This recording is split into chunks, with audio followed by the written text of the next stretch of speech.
Estimados miembros del Moriah College, sean todos muy bienvenidos a un nuevo encuentro de los acontecimientos que ocurrieron el 7 de octubre pasado. Y justamente, como bien saben, el tema de hoy será la entrevista con un sobreviviente de esa masacre. Me refiero al profesor Moshe Rosen. En un ratito estará con nosotros contando su testimonio de lo que ocurrió en aquella fatídica mañana del 7 de octubre, del sábado 7 de octubre. Y justamente esa fecha es un día o fue un día muy especial para todos los seres humanos de bien del mundo. Para los israelíes en general fue un día que, bueno, yo como quien vive acá ya a más de 30 años, está marcado en mi memoria como uno de los días más trágicos que me ha tocado vivir personalmente.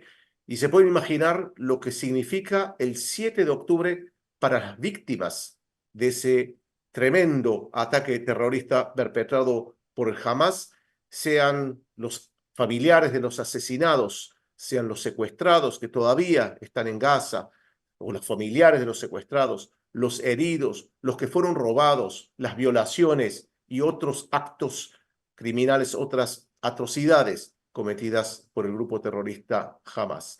Y el 7 de octubre, sin lugar a dudas, también quedará grabado en la memoria de Moshe Rosen, quien vivió realmente en primera persona, diría, en carne propia, las atrocidades del grupo terrorista Hamas. Voy a presentarlo ahora antes de comunicarme con Moshe. Moshe Rosen, bueno, Moshe lo conozco desde hace muchísimos años. Tuve el honor de compartir con él hace poco más de 20 años en un proyecto en Argentina, ¿no? Representando a la Agencia Judía para Israel.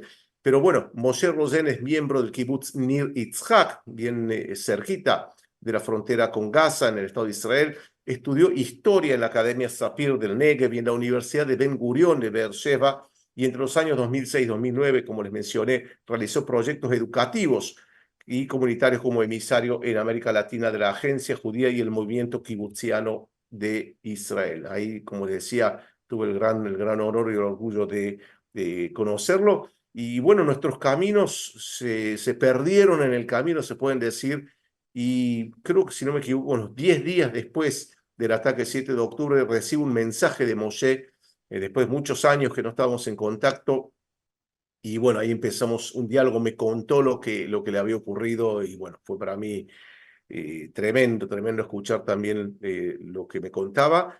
Y bueno, después de muchos tratamientos, un ratito les va a contar, pudimos al final lograr que Moshe pueda recuperarse y pueda estar con nosotros ahora hablando de lo que ocurrió el 7 de octubre, que él fue herido, fue ametrallado durante la invasión terrorista del Hamas a la franja de Gaza. Logró resistir el intento de secuestro a Gaza. En un ratito nos va a contar.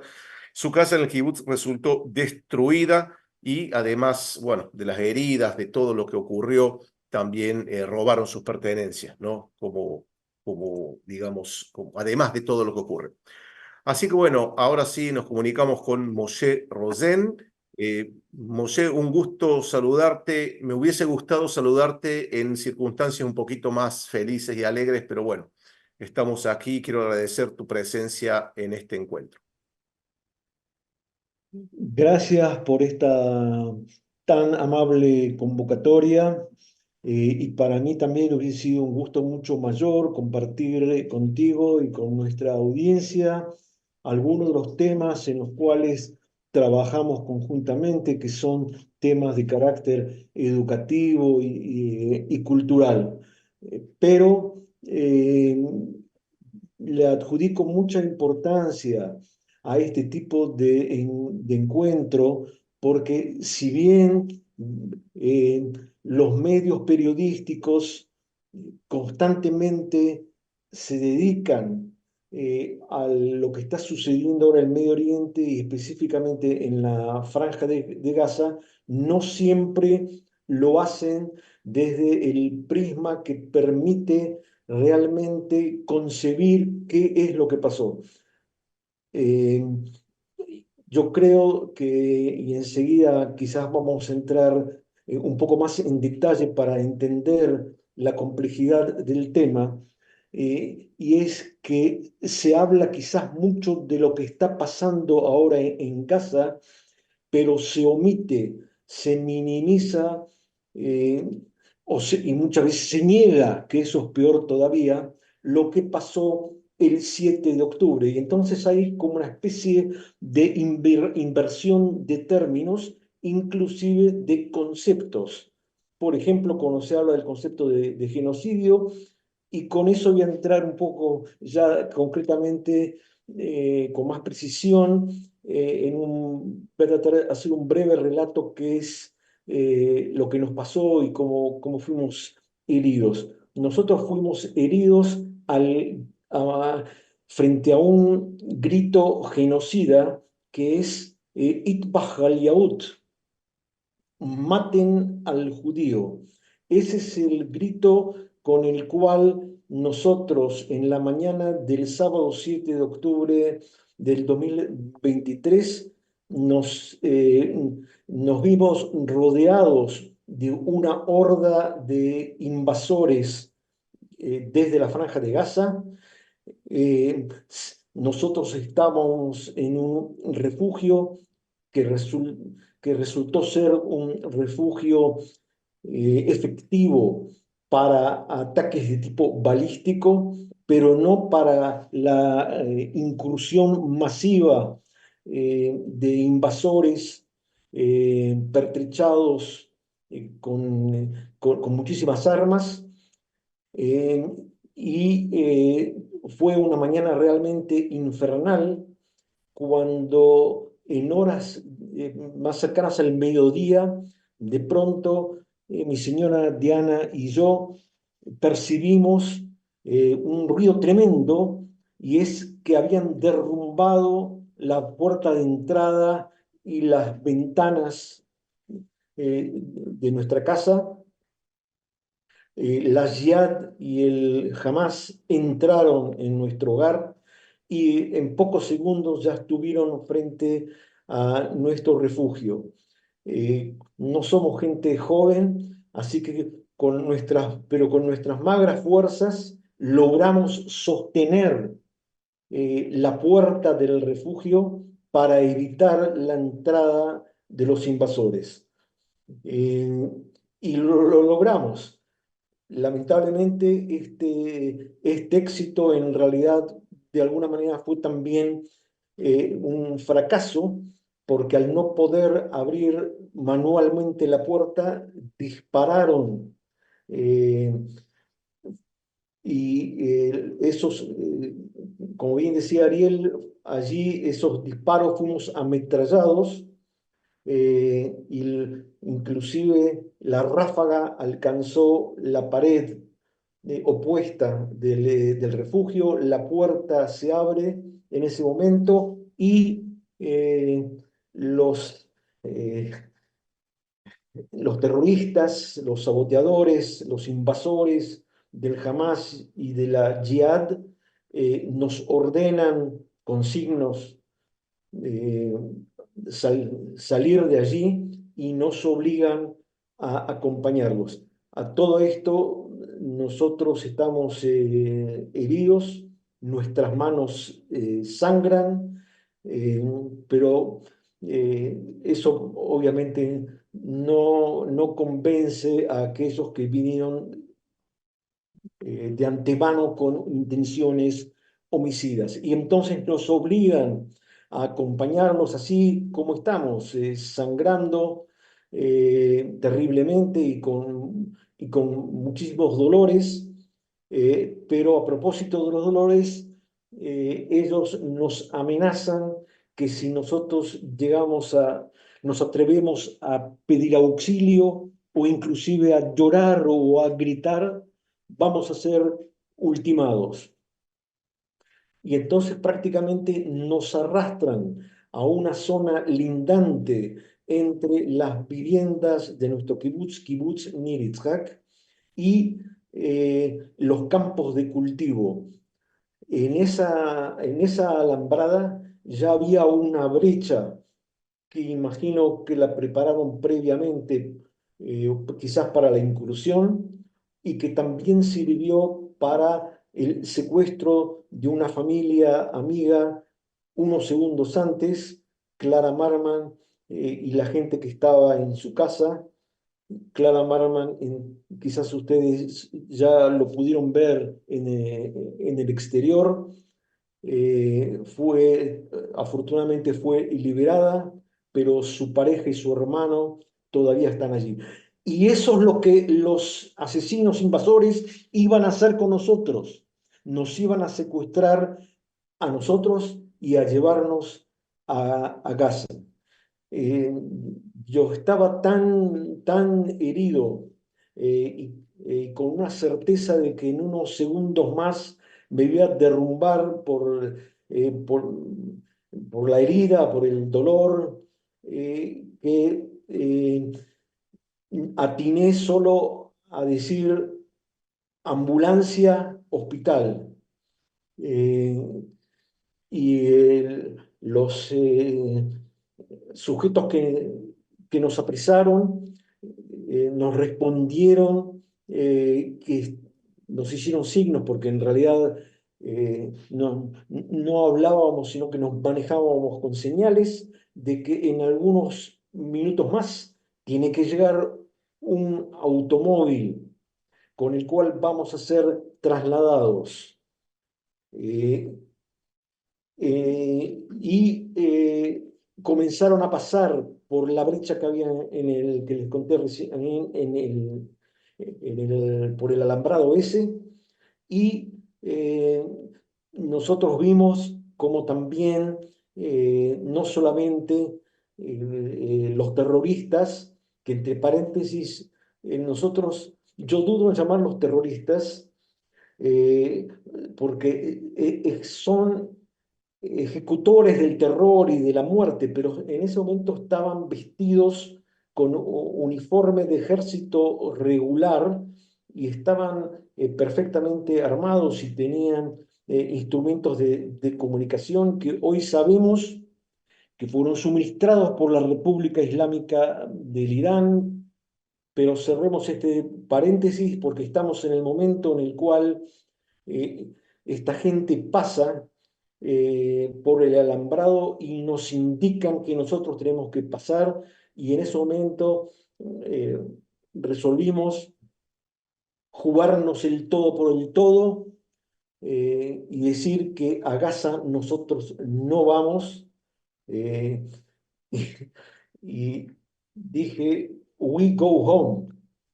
Nosotros nos vamos a nuestra casa y nos dimos vuelta y nos fuimos con la seguridad, les aseguro que esa fue la sensación, con la certeza de que íbamos a ser asesinados, o sea que en el momento que íbamos a abandonar el lugar, inmediatamente por la espalda iban a terminar con la tarea iniciada en el momento que invadieron nuestra casa y dispararon con nuestro refugio. Con las pocas fuerzas que nos quedaban, corrimos y muchos consideran un milagro el hecho que logramos salvarnos. Existen distintas hipótesis, yo mismo no sé cuál es, digamos, la correcta para determinar por qué no nos mataron. Una posibilidad es de que había drones y helicópteros del ejército de Israel, que si bien respondió tarde, pero ya empezaba a tratar de tener algún tipo de respuesta, entonces había drones y helicópteros en la zona y un disparo en un lugar que era fuera de nuestra vivienda, o sea, ante campo abierto, iba a delatar la presencia de los secuestradores. Esa es una posibilidad. La otra posibilidad que se maneja es que se trataba de 5 terroristas que entre paréntesis actuaron a cara descubierta y tenían también una especie de, no sé si llamarlo lugarteniente, eh, que no estaba uniformado, pero que él había logrado en estas circunstancias tomar la mayor cantidad de pertenencias de nuestra casa, las colocó en una caja y entonces tenían que trasladarse.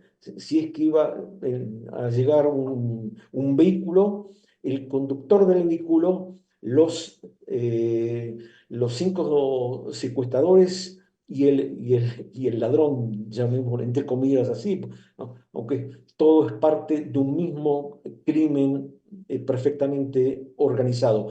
Y quizás ante la duda de cómo iban a trasladarnos, aunque seamos cadáveres ya, en ese coche, esa duda también puede ser la posibilidad que impidió eh, que, que seamos muertos en aquel momento. Y en definitiva, nosotros corremos de regreso a nuestra casa, pero nuestra casa está destrozada, no hay refugio, los tiroteos siguen, la guerra ya había comenzado, es una situación de pesadillas, es una situación infernal, y un gran amigo nuestro, el vecino de enfrente de nuestra casa, a pesar del temor de que si nos daba refugio, si nos abría la puerta, podía ser traicionado y asesinado por los invasores. De todos modos, en un acto de suprema valentía, se atreve a abrir la puerta, nos lleva a su refugio y nos da los primeros auxilios. Bien, Moshe, te quería, bueno, yo antes de preguntarte, invito a todos a que manden sus preguntas aquí en el área del chat, sea en la transmisión en YouTube o en la transmisión vía Zoom. Yo te quería preguntar, Moshe, y bueno, me imagino que no debe ser fácil tal vez recrear todos esos recuerdos del 7 de octubre, pero vos vivís ya en Kibbutz Nir Yitzhak hace cuánto tiempo. O sea, si nos podrías contar, de hecho, dónde naciste, hace cuánto tiempo que vives en Israel y en el Kibbutz Nir Yitzhak en particular. Bueno, entonces nosotros, mi señora y yo, somos Diana y Moshe Rosen, que vivimos en el Kibbutz Nir Yitzhak hace ya medio siglo, eh, y desarrollamos todo tipo de funciones y de labores en el Kibbutz.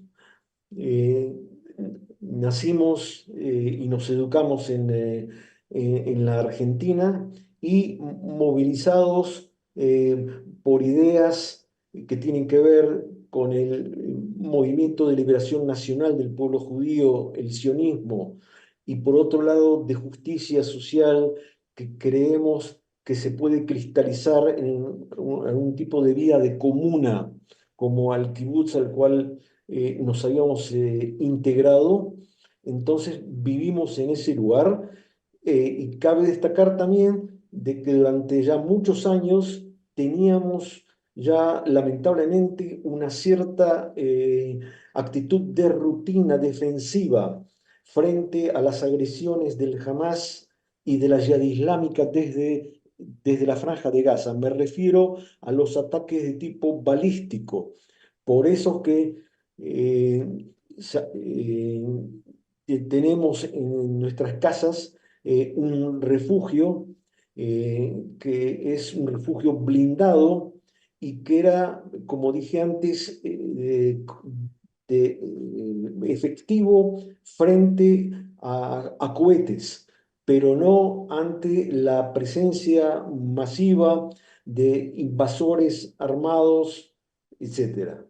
Esa fue la situación del día sábado 7 de octubre, que nosotros ni en las peores pesadillas hubiésemos podido adivinar que una situación calamitosa de este orden se podía producir. Por el contrario, aquella mañana me había propuesto aprovechar el día sábado para la lectura, para escribir algunos trabajos, y de pronto, comienza la ola de misiles que rápidamente fue acompañada por la invasión de verdaderas hordas desde la Franja de Gaza. Bien, bueno, te quería pedir un favor, Moshe, si podrías un poco centralizar la cámara nada más, un poquito más, así te vemos mejor. Gracias. Bueno, hay varias preguntas, yo voy a empezar con las primeras preguntas. María Virginia Latas pregunta, ¿cuánto tiempo después de la invasión a tu casa te sentiste a salvo? Es una excelente y en realidad para mí es una dramática pregunta, porque pasaron muchas horas. Nosotros fuimos rescatados desde el refugio de nuestro amigo vecino recién alrededor de las 4 o 5 de la tarde. O sea, resumiendo esta jornada, a las 6:30 de la mañana ya hay señales de invasión masiva de terroristas y no solamente de terroristas, sino acompañados por civiles, uno, como yo conté en el caso nuestro, que se dedicaban a robar y en otros lugares cosas peores, y que acompañaron a los asesinos, a los secuestradores. Eso fue por la mañana. Y ya sobre el mediodía nosotros somos atacados y recién, como decía recién, a las 4 o 5 de la tarde, nosotros, el Ejército de Defensa de Israel pudo enviar una patrulla para rescatarnos, porque hasta ese momento, e inclusive después que fuimos rescatados, había batallas en las carreteras. Era una situación de guerra. Eh, el viaje desde nuestro kibbutz Nir Yitzhak, al Hospital Central Regional, que es el Hospital Soroka de la ciudad de Beersheba, normalmente puede llevar entre 20, máximo 25 minutos. Nosotros llegamos recién a las 8:30 o 9 de la noche, por las circunstancias que recién contaba. Eh, y en el momento que llegamos al hospital nos encontramos con una situación de horror, porque ya había una cantidad de heridos, inclusive con heridas mucho mayores que las nuestras, que dificultaron al plantel médico que nos pueda atender inmediatamente, por lo cual fuimos derivados al Hospital Adasa Montes Scopus de Jerusalén, al cual llegamos recién ya a la madrugada del día siguiente, o sea, prácticamente a las 4:30, 5 de la mañana del día domingo 8 de octubre. Y recién en ese momento pudimos entrar en la sala de operaciones. La situación, la herida, obviamente, por todo el tiempo que sucedió, se fue complicando. eh, Más allá del hecho que en el momento que, como decíamos, fuimos arrastrados con el deseo de ser secuestrados, eh, la, la herida, digamos, el camino fue un camino entre árboles y césped, o sea que una cantidad de ramas entraron y complicaron la herida. Bien, Moshe, gracias. Bien, va ahí, otra pregunta aquí, Erika. Preguntas lo siguiente. El 7 de octubre marcó un antes y un después en la población de Israel, sobre todo porque ese día no hubo respuesta rápida por parte de las fuerzas de defensa de Israel.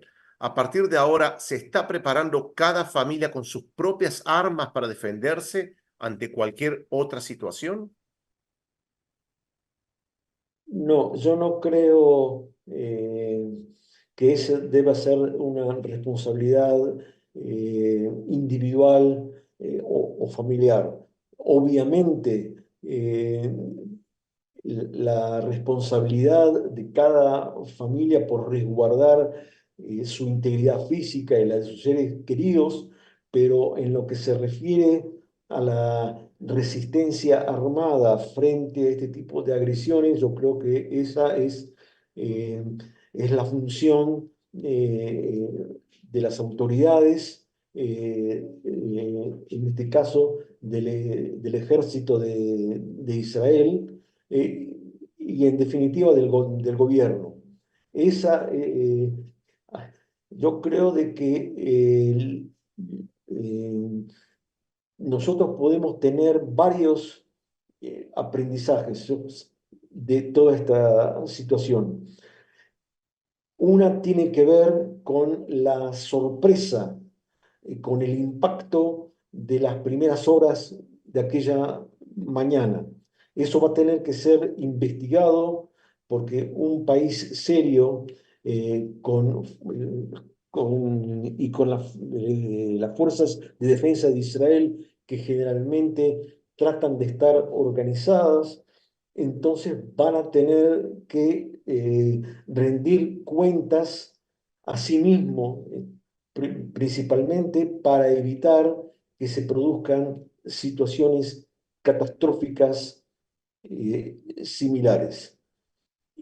Y luego está Bueno, también, y yo perdón. creo que ese es, sí, sí, Ariel, te escucho. No, no, puedes continuar, pensé que habías pausado. Adelante. Digo que es una situación que reclama varios aprendizajes a nosotros como ciudadanos de Israel y también para el mundo, para la gente en el exterior. Yo creo de que yo me siento herido no una vez, sino siento una herida doble o triple. ¿A qué me refiero? Está la herida física, frente a la cual estoy atendido con tratamientos clínicos, pero está también la herida el impacto de la omisión o la negación de lo sucedido el 7 de octubre por parte de ciertos sectores de la media, de la prensa internacional y de sectores políticos internacionales que generalmente dicen abogar por los derechos humanos. Nuestros derechos humanos fueron pisoteados y negados, y esa es una herida doble. ¿Y por qué digo triple? Porque como si esto fuera poco, acá hay manifestaciones en Europa y en América Latina de apoyo al Hamas, que es un lacayo de un agente como el Hezbollah de la República Islámica del Irán, donde existe el odio a las minorías, donde no se respetan a las mujeres, donde se ataca, se apresa, se mutila y se asesina a homosexuales. Y a esta República Islámica del Irán y a la Jihad Islámica y al Hamas en favor de ellos, millares de personas salen a la calle en distintas ciudades del mundo y lo hacen en nombre de las libertades y de los derechos. Eh, Quizás en otras circunstancias lo podría tomar con una pizca de ironía o de humor, pero yo creo que esta situación tiene quizás la misma o peor gravedad que el ataque ejecutado por el Hamas aquel sábado 7 de octubre. Bien, muchas gracias. Pregunta Silvia Togneri. Si los invasores conocían las personas del kibutz donde entraron o la rutina del kibutz. Vinieron muy preparados, tenían mapas y se dedicaron también, como ustedes saben, a fotografiar sus crímenes. Eh, las, las torturas, las violaciones, los robos, los los secuestros. De modo que existía ya una preparación previa y toda una inteligencia armada, que eso también delata la inspiración iraní, o sea, la preparación estratégica previa no es de una milicia espontánea, como tratan de dibujarse a sí mismos los grupos islámicos armados en la Franja de Gaza, sino que se trata de un ejército que gobierna Gaza y que a su vez es administrado militar y estratégica y políticamente por Teherán. De modo que yo no sé si sabían exactamente que venían a mi casa, porque también vinieron a otros, también se llevaron a nuestra compañera Clara, que tuvo menos suerte que yo y que realmente tuvo que soportar el cautiverio en casa. Bien, continúa con más preguntas. Bueno, Ángela pregunta, ¿cómo está tu mano y si tu esposa también fue herida? Sí, nosotros estamos cuando percibimos el violento ingreso en nuestra casa y que llegaron al refugio, estábamos abrazados y tratábamos de sostener la puerta. En el momento que disparan la metralla, nuestras manos son afectadas por estos disparos. En el caso de Diana, mi señora, mm, tuvieron que amputarle un dedo a raíz de lo sucedido. En mi caso, me perforaron la mano. Hoy día, un excelente plantel médico en Jerusalén y gente de una clínica en la cual me atiendo en la ciudad de Nataña, tratan de hacer lo posible para rescatar la mano y evitar las secuelas de la herida. Bien, Moshe, tanto Laura cuanto Ana preguntan, ¿cuál es tu punto de vista sobre la respuesta del gobierno a este ataque y a los secuestrados?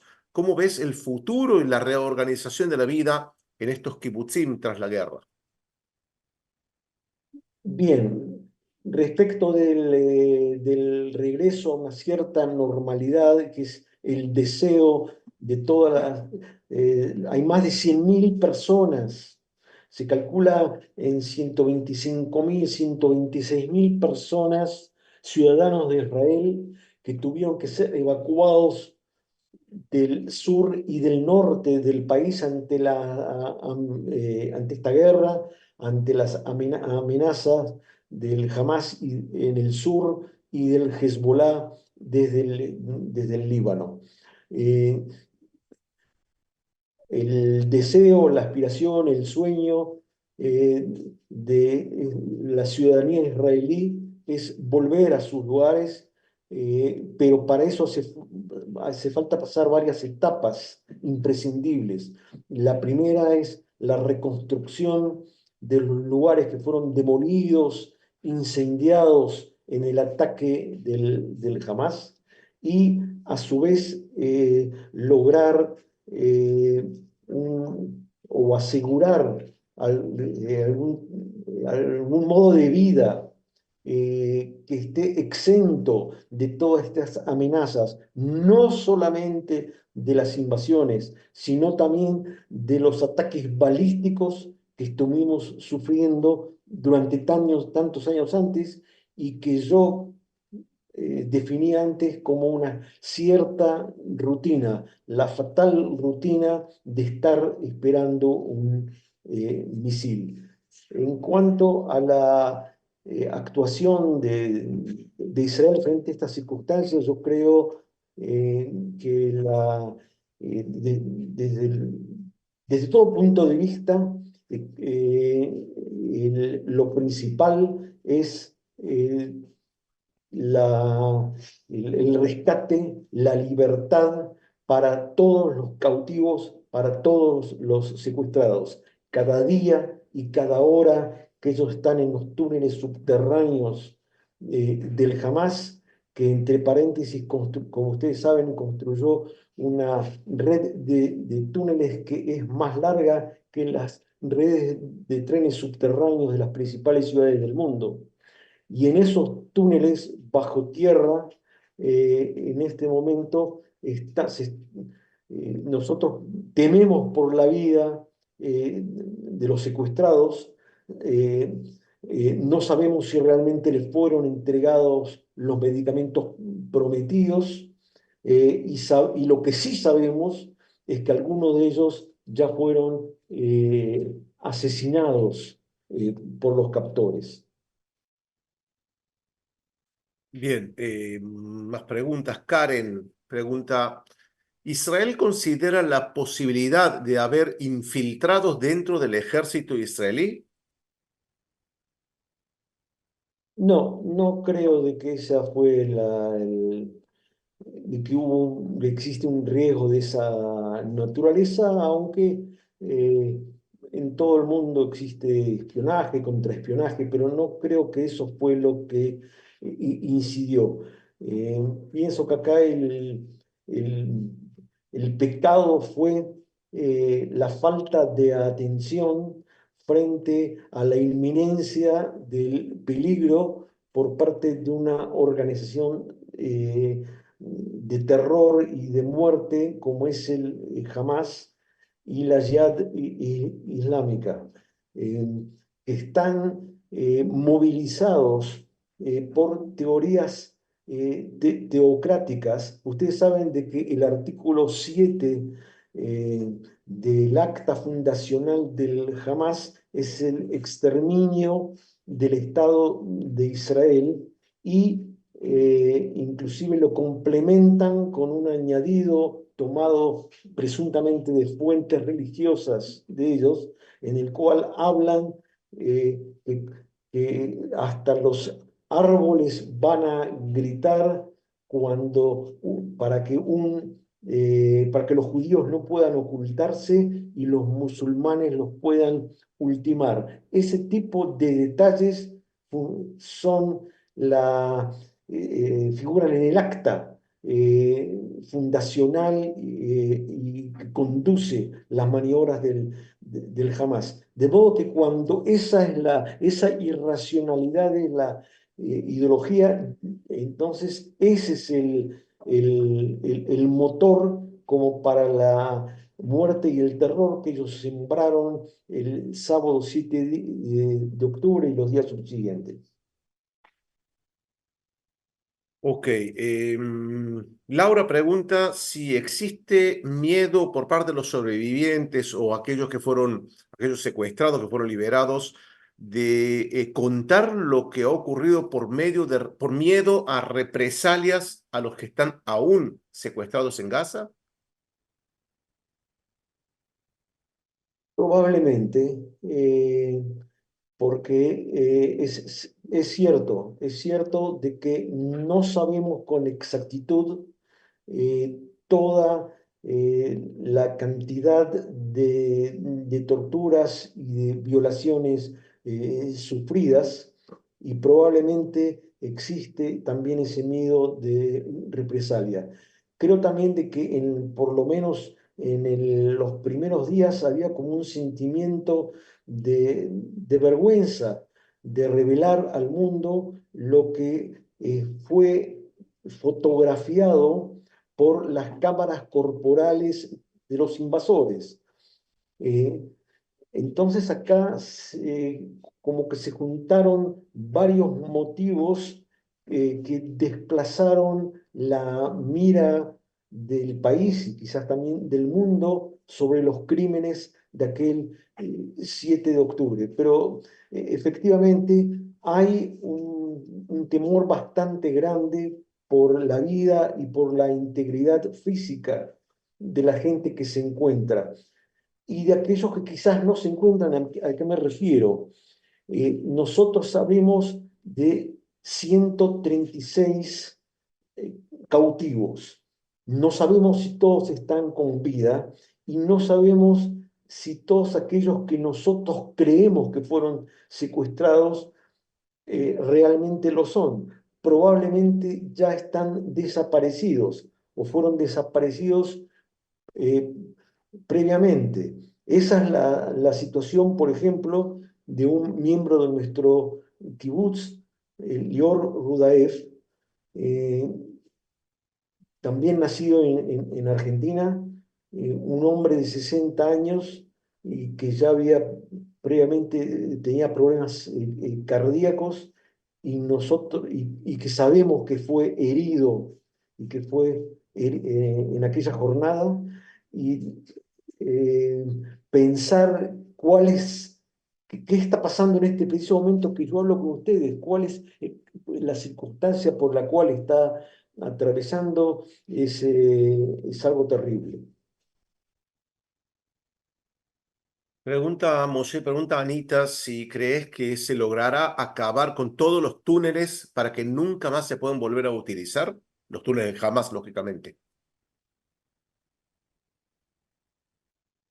Sí, yo creo de que no sé si se va a lograr completamente, porque como decíamos antes, es una red prácticamente infinita que han construido entre paréntesis, nosotros lo tomamos como si fuese algo lógico, pero esto fue construido con fondos internacionales que estaban dedicados a temas humanitarios, pero como ustedes saben, el Hamas decidió sacrificar la vida de sus propios ciudadanos. Hoy día inclusive los alimentos y medicamentos que llegan del exterior y dedicados a los civiles de Gaza, entonces son, eh, entre comillas, administrados, o sea, robados por la cúpula militar del Hamas.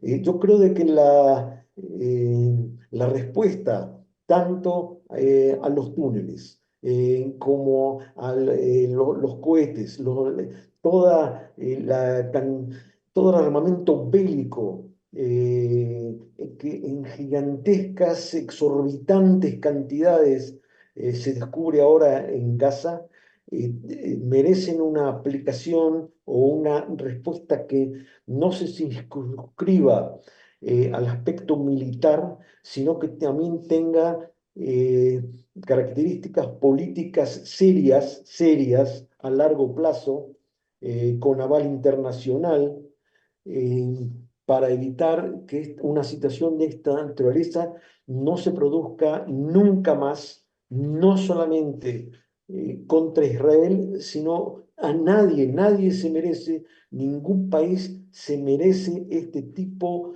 de agresión.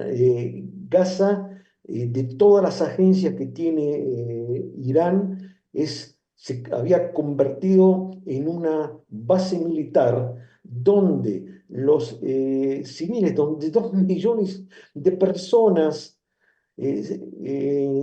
actúan como escudo humano para el Hamas. Y cuanto más víctimas civiles hay, más beneficios reciben el Hamas. Recientemente en la televisión israelí se publicó un informe demostrando cómo el Hamas recluta no solamente identificación, sino también fondos en el exterior.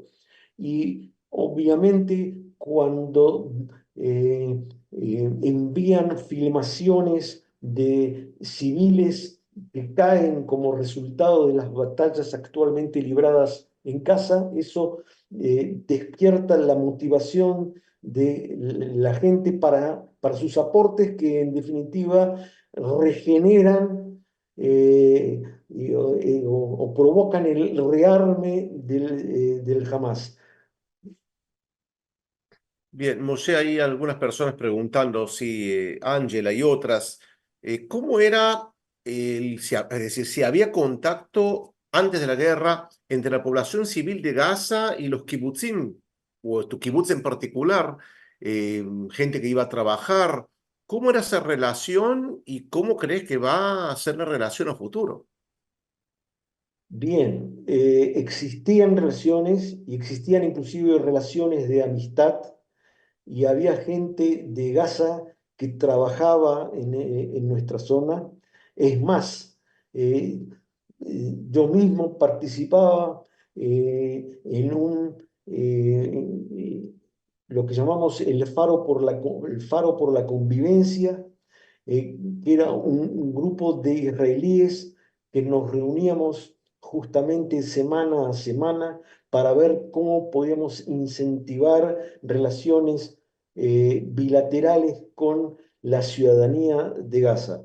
Eh, Acá tengo que destacar que lamentablemente eran muy pocos los interlocutores en Gaza porque el Hamas se dedicaba a perseguirnos, a impedir cualquier contacto de gazatíes con israelíes y muchos de ellos también fueron presos y sus vidas corrieron peligro por haber entablado un diálogo con nosotros. Y entonces justamente en nuestra zona, donde estaba el Migdalor de Toda Taza, este faro al cual me refería, y existían movimientos por la paz, y donde la mayoría de la gente profesa ideas de convivencia y de otorgar trabajo, fuente laboral a los gazatíes, justamente esta zona fue atacada. Y aquí respondo al interrogante de las perspectivas de la paz. Así como fueron destrozadas nuestras manos, fueron demolidas, incendiadas nuestras casas, yo creo que fue un impacto, espero que no sea mortal, pero un impacto muy doloroso para todos aquellos que tenían el sueño de la convivencia y la paz. Va a ser muy difícil reconstruir en estas condiciones. No sé si ustedes saben, pero algunas de las personas que están en este momento en Gaza, por ejemplo, Odette Lifshitz, un conocido veterano periodista israelí, que en su momento él trasladaba, por iniciativa voluntaria de él, trasladaba enfermos de Gaza para que niños enfermos, mujeres que necesitaban atención médica, los traía de Gaza a hospitales en Israel. Y él en ese momento es uno de los presos, de los cautivos, de los secuestrados, no es una persona joven, sana, y tememos mucho por su vida. Y él fue un adalid de la convivencia y de la paz durante todos sus años. Y yo también conocí y tuve una relación de compañerismo y amistad con Vivian Silver del Kibbutz Be'eri. Vivian Silver tenía proyectos de colaboración muy estrechos con la Franja de Gaza. Por ejemplo, para movilizar fondos para posibilitar que niños gazatíes tengan portafolios eh, y puedan y puedan recibir una mejor educación. Pero no se conformó con eso. Una vez me dijo, en realidad, no solamente se puede aportar eh, dinero portafolios comprados en Israel, sino quizás se puede posibilitar de que en Gaza misma se fabriquen eh, eh, todas aquellas herramientas que posibiliten a los niños de Gaza una mejor vida y una mejor educación. O sea, ella pensaba inclusive en la subsistencia de los gazatíes. Y Vivian Silver fue asesinada en Berí como en tantos otros. Bien, pregunta Oscar. ¿cuál es la condición de los heridos, ¿no? ¿Se han recuperado, han perdido la vida? ¿En qué porcentaje de los heridos de los ataques del 7 de octubre? No sé si en este momento ya existe algún tipo de estadística sobre esta situación. Sabemos de que hay muchos heridos. En Israel se hace todo lo posible para mejorar la atención médica, eh, inclusive a diferencia de guerras anteriores, tomando como experiencia conflictos bélicos anteriores. En esta oportunidad se trata de acercar la atención médica al lugar mismo de batalla, eh, mientras, mientras están, o sea, bajo los disparos, bajo fuego, enfermeros y enfermeras atienden a los heridos. Eh, y algunos de los muertos de las últimas semanas en realidad no cayeron en el mismo día, sino que es resultado de las heridas sufridas en días anteriores. Bien, bueno, hay muchas preguntas que estoy dejando para el final sobre el futuro que ya te las voy a pasar. Hay preguntas sobre, Ángela pregunta, ¿qué tipo de ayuda el Estado de Israel te ha dado a ti y a otras víctimas de estos ataques?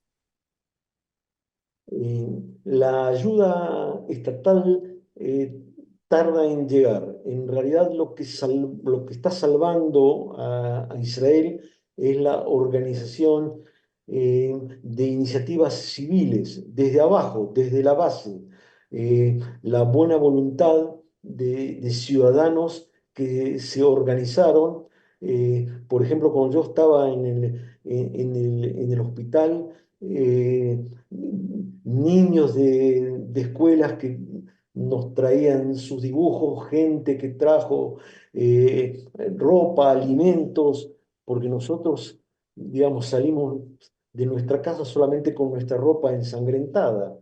Y todo eso nos proporcionaron gente que hoy día quizás, hoy día les no puedo decir que son amigos, pero gente desconocida, gente que se enteró por los medios de comunicación lo que estaba pasando y con la mejor buena voluntad hicieron todo lo posible. El Estado en realidad se agregó luego a la cooperación y a la cobertura de las necesidades, y este también va a ser un tema que seguramente va a ser investigado para poder hacer un aprendizaje correcto y que tampoco una situación como esta se repita. En resumen, tanto desde el plano militar como desde el plano de la organización política estatal, en estos eh, se tiene que derivar en un peritaje y en tomar recaudos para que esto no se pueda producir más. Bien, Moshe. Ana pregunta, ¿por qué crees que hay tergiversación de la realidad por parte de los medios internacionales? Bueno, ese es en realidad es un tema que me gustaría desarrollarlo con más tranquilidad y con más, una oportunidad más serena, y desligarlo un poco de mi herida y de mi circunstancia personal. Yo creo, porque creo que es una situación histórica que hay que abordarla en toda su complejidad y tiene que ver con, en esta oportunidad, entonces, para hacerlo en forma muy sucinta y muy breve, entonces solamente voy a tirar, digamos así, vamos a usar dos puntas o dos para tratar de desenrollar este ovillo. Eh, una tiene que ver con una falsa, una errónea y muy superficial interpretación de lo que es el anticolonialismo. O sea, es algo heredado de los años 60, cuando todavía Europa estaba muy presente, por ejemplo, en países africanos. Pero luego fue tomado por generaciones posteriores en el sentido de justificar cualquier tipo de violencia de lo que se considera un colonizado, o sea que todo es factible y todo tiene justificación ética. Por ejemplo, si los gazatíes tienen reclamos de soberanía territorial, en realidad, como todos sabemos, el Hamas no se conforma con ambiciones territoriales, sino que son, como decía antes, teocráticas, fundamentalistas islámicas, pero si se legitima ese tipo de reclamo, de ambición, entonces eso justifica cualquier tipo de violencia. O sea, la violencia se le da un aval ético. Obviamente los manifestantes no lo formulan de esta manera, pero es algo que subsiste en las manifestaciones estudiantiles y juveniles, principalmente en los países de Europa y en universidades de los Estados Unidos. O sea, en otras palabras, Israel es catalogado como el malo de la película, el blanco europeo occidental, y los gazatíes como los pobres de la tierra. Y entonces, frente a esta polarización, entonces todo lo que el Hamas y la Jihad promuevan con su violencia recibe, como decía, ese aval. La otra punta, una de las tantas, es el resurgimiento del antisemitismo. El antisemitismo antiguo ya no está de moda y entonces cambia su forma. Hoy la negación de la existencia, del derecho de existencia del Estado de Israel, en realidad es una expresión de antisemitismo. O sea, todo un país al cual se le niega el derecho mismo de la existencia. Eh, Irán llama a Israel ni siquiera por el nombre Estado de Israel, sino como el ente sionista.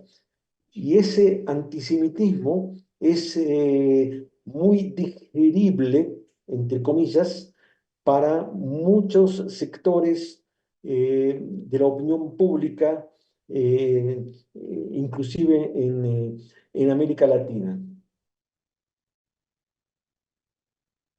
Bien, bueno, muchas preguntas te decía recién, Moshe, sobre el futuro. ¿Cómo ves el futuro? Bueno, Lucía y otros que estoy viendo aquí preguntan, ¿qué pasará desde tu perspectiva? ¿Qué ocurrirá? Por ejemplo, hay preguntas sobre la creación de un Estado palestino. ¿Es la solución? En fin, lo que puedas explayarte sobre qué nos espera el futuro desde tu punto de vista, de tu punto de vista tanto como profesor, como quien, bueno, estudia, investiga el tema, pero también como quien lo vivió en carne propia. Bien, desde lo personal tengo optimismo. El optimismo lo da, entre otras cosas, por ejemplo, uno de mis hijos que en este momento está en nuestro kibutz, en Kibutz Nitzhak, a pesar de que la población fue evacuada por la guerra, pero él se encuentra con otros jóvenes tratando de reconstruir y mantener el kibutz para posibilitar el regreso de la población. Y esto inspira optimismo, es un acto de esperanza que permite perfilar la reconstrucción de nuestra zona, la zona del Negev occidental. En el tema político, mientras estamos en este momento, estamos en tiempos de batalla y es muy difícil perfilar un horizonte de paz. Eh, eh, Como dije antes, yo creo de que desde todo punto de vista, lo principal en este momento es la devolución con vida de los cautivos en este momento en Gaza. Y a mí no me cabe duda de que si va a haber algún tipo de solución de tipo político y no solamente militar, esto va a reclamar la presencia también de factores internacionales que no se van a poder desentender de este foco de beligerancia que es la franja de Gaza. Eh, Hoy, porque no es solamente Gaza, o sea, es también el Hezbollah desde el norte, es Siria, que también es un agente de Irán, y es lo que está pasando con los hutíes que atacan desde el Yemen. Y a propósito de Siria, es lo de Siria, la presencia de Siria en todo este espectro bélico del Medio Oriente, nos tiene que también recordar, y esto tiene que ver también con la reacción del mundo frente a lo que está pasando acá, que todos estos, o la mayoría de los manifestantes en contra de Israel, que no solamente silencian el crimen del Hamas y la violación de los derechos perpetrados el día 7 de octubre, sino que en lo que hace a Siria, en Siria millones de personas fueron afectadas, millares de personas tuvieron que emigrar, miles de personas fueron asesinadas y torturadas ante el silencio cómplice de todos aquellos que hoy día deciden levantar falsamente la bandera de los derechos humanos y las libertades civiles. Bien, Moshe, ya nos vamos acercando al final, pero hay también preguntas al respecto. ¿Qué opinas sobre algunos que consideran que el ataque israelí en la Franja de Gaza es exagerado y mueren, por supuesto, Bien, civiles por causa de eso, inocentes, en era teoría? to- este tipo de respuesta, de reacción en el exterior era muy previsible, porque en realidad es una reiteración, si ustedes se fijan, si ustedes observan qué es lo que pasó en conflictos anteriores, se da siempre esta misma paradigmática situación. O sea, se produce el ataque y la agresión a Israel. En el momento que Israel responde y responde con la fuerza necesaria para evitar que siga la agresión, entonces se debilita la primaria identificación con Israel y se transforma ya en una actitud de crítica. Esto sucedió prácticamente en todas las guerras anteriores, desde la Guerra de Liberación en 1948, pasando por la Guerra de los 6 días en el 67, situaciones muy similares, y también en la Guerra del Día del Perdón en 1973, con las presiones de parte de Estados Unidos, de Europa, etcétera, para evitar lo que ellos consideraban una escalada, pero la escalada bélica fue iniciada por los agresores. Y a veces yo me pregunto también cuando se formula este tipo de interrogante, ¿qué es lo que se espera? Por ejemplo, si mi señora y yo fuimos atacados por gazatíes. Entonces, para que sea una respuesta ajustada a esta realidad, ojo por ojo, diente por diente, ¿qué tenemos que hacer? Tenemos que apersonarnos a Gaza, encontrar eh, a dos personas, herirlos, es una cuestión cómo funciona. Eso sí es, ¿dónde se encuentra el punto de legitimidad frente al tipo de agresión que se produjo?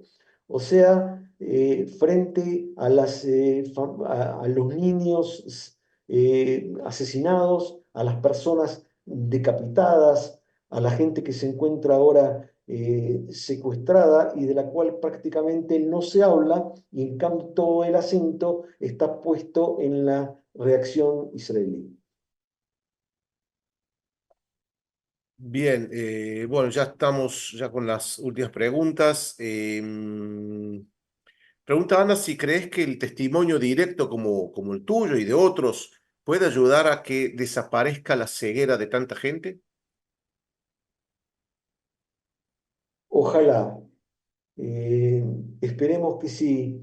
Eh, yo accedí a tu amable invitación para este encuentro, entre otras cosas, por ese motivo y también para poner el foco en el rescate de los cautivos, porque tengo un serio temor por sus vidas y yo creo de que tiene que producirse una movilización en Europa, en América Latina, en el mundo, una movilización que se corresponda con el drama que se está viviendo en este momento. Yo creo que ese es un deber ético que no podemos soslayar cada día y cada hora que pasan, entonces peligran las vidas. Y me refiero no solamente a la vida de mis amigos que están secuestrados, sino también estamos hablando de guerra, pero hay cosas que exceden la guerra. ¿En qué guerra se registra una situación de un niño como Kfir Vivas que cumplió su primer año de vida secuestrado? O sea, ¿cuál es el sentido de, si de este tipo de agresión? O sea, ¿cuál es la razón que se puede encontrar? No, no la hay. Es un acto que ni siquiera se puede, si uno le dice bestial, es una ofensa a los animales. Es algo que no tiene nombre, pero que en realidad determina el carácter de los agresores. O sea, que se trata de un conflicto con una inspiración teocrática asesina que no tiene límites morales. Y por eso han decapitado gente, han violado y asesinado y torturado a mujeres y han secuestrado a niños. Bien, Moshe, bueno, la verdad, mientras estoy escuchando tu testimonio, bueno, emocionante, impactante, es imposible no hacer paralelismos con testimonios de los sobrevivientes de la Shoah. Y justamente antes de esta conversación hablamos por teléfono y te decía que justamente testimonios como el tuyo, porque recordemos que lo que ocurrió el 7 de octubre, que yo creo que todavía no lo estamos procesando, ¿no? A nivel, ¿no? de la perspectiva, del tiempo, no estamos tal vez digiriendo lo que ha ocurrido, es el evento más trágico del pueblo judío desde el Holocausto. No sé, bueno, muchos lo dicen así, yo soy de esos que opinan que realmente es una tragedia de dimensiones tipo Holocausto, por supuesto a mucho menor medida, pero las intenciones, ¿no? y las motivaciones de los perpetradores. Y yo quería decirte que tu testimonio me recuerda a los testimonios de los sobrevivientes de la Shoah y te decía que tu testimonio aquí es, te lo decía en hebreo, una Herdat Kodesh, es decir, tiene una calidad de sagrada, ¿no? Es un testimonio sagrado para que, ¿no? Y respondiendo tal vez a la pregunta que hicieron antes, ¿en qué medida esto puede ayudar? Ojalá, ¿no? Ojalá que ayude, pero es nuestro deber divulgar tu testimonio para que nunca más una cosa así pase el nunca más que se creía después de la Shoah, después del Holocausto, duró pocos años relativamente y ya volvió a ocurrir el 7 de octubre y ocurre en otras partes del mundo también, lamentablemente. Así que bueno, quiero agradecerte tu testimonio emocionante, impactante y nos has dejado realmente con un mensaje reflexivo para el futuro. Así que muchas gracias, Moshe, por estar con nosotros. Gracias a ustedes, al Moria International Center y a la amable audiencia y a las inteligentes preguntas y seguramente nos vamos a volver a reencontrar en oportunidades de mayor serenidad y con mayor posibilidad de debate y de reflexión. Con seguridad. Ojalá podamos tenerte en el futuro próximo, en algunos cursos, clases que puedas dar también. En nombre de todos los que están, bueno, en esta clase en vivo va a haber cientos y miles de personas que lo van a ver después seguramente en diferido. En nombre de todos los alumnos queremos desearte mucha salud, tanto en lo físico y principalmente también en lo espiritual, en lo emocional, en lo psicológico, y que puedas volver a casa rápido, pronto, ¿no? Y retomar la rutina relativamente pacífica que tenías antes del 7 de octubre. Muchas gracias.